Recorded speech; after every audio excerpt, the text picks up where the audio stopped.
नमस्कार दोस्तों, आज मैं आपको सुनाऊंगा एक लड़की की इज्जत और अदालत। एक लड़की की बहुत ही दर्द भरी कहानी। जैसे ही अदालत में जज ने एक 20 साल की लड़की के बलात्कार के जुर्म में एक ढोंगी बाबा को सजा में उम्र कैद सुनाई, तो लड़की ने जज को हाथ जोड़कर धन्यवाद देते हुए कहा कि जज साहब, जो सजा आपने इस ढोंगी बाबा को दी है वही सजा मेरे माँ बाप को भी दी जाए।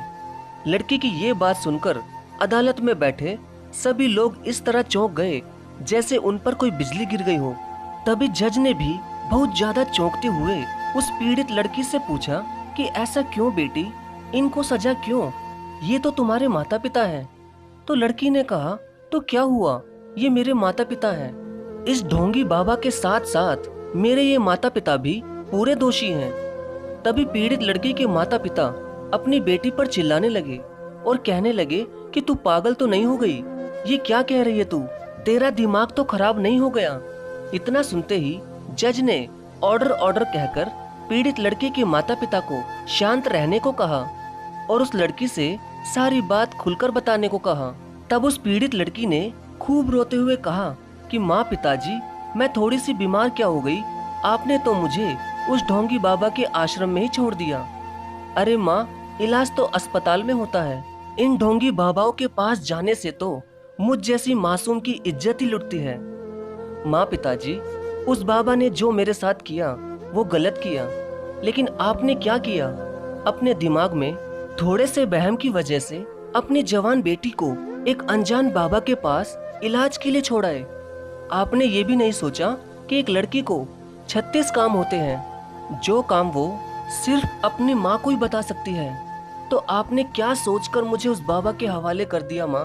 अब वो पीड़ित लड़की खूब रोने लगी थी और अदालत में बैठे सभी लोगों की आंखें भी नम हो चुकी थी और साथ ही लड़के के माँ बाप को बहुत ही ज्यादा पछतावा हो रहा था। तभी पीड़ित लड़की ने रोते हुए फिर से बोलना शुरू करते हुए कहा कि जज साहब, अगर कोई लड़की शाम के समय अपनी सहेलियों के साथ घर से बाहर जाने को या पिज्जा बर्गर खाने को बोले तो घर वालों के सीने पर सांप लौट जाता है।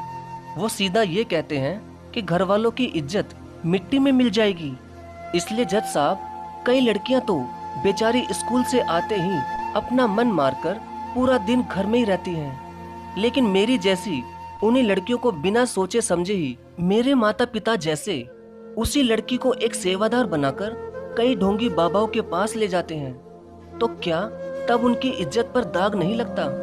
जज साहब, इन ढोंगी बाबाओं से भी पहले ऐसे भक्तों को जेल में डालना चाहिए जो उनके परम भक्त बने बैठे हैं और उनका काम और भी आसान कर देते हैं। ये सब ढोंगी बाबा इन्हीं भक्तों की वजह से खड़े हुए एक तरह के राक्षस हैं। इसलिए जज साहब, मैं बस अपने माता पिता और दुनिया के सभी लोगों से इतना कहना चाहती हूँ कि बचा लो अपने बच्चों को इन ढोंगी बाबाओं से। मत जाने दो अपनी बेटियों को इन ढोंगी बाबाओं के पास, वरना कहीं मेरी तरह आपकी प्यारी बेटी के साथ भी ईश्वर ना करे ऐसा हो। इतना कहकर वो पीड़ित लड़की चुप हो जाती है। तभी अचानक उस अदालत में बैठे हुए सभी लोग और जज साहब जोर जोर से तालियां बजाना शुरू कर देते हैं और उस पीड़ित लड़की के माता पिता भी अपनी बेटी से हाथ जोड़कर माफी मांगते हैं। लेकिन शायद उनकी बेटी उनको कभी माफ नहीं कर पाती, क्योंकि दोस्तों, एक लड़की के लिए उसकी इज्जत बहुत कीमती होती है, चाहे भले ही उसे जीवन में कुछ भी ना मिले। और हाँ दोस्तों, उस पीड़ित लड़की ने जो संदेश हम सभी को दिया है उस पर आप लोग एक बार गौर जरूर करना। धन्यवाद।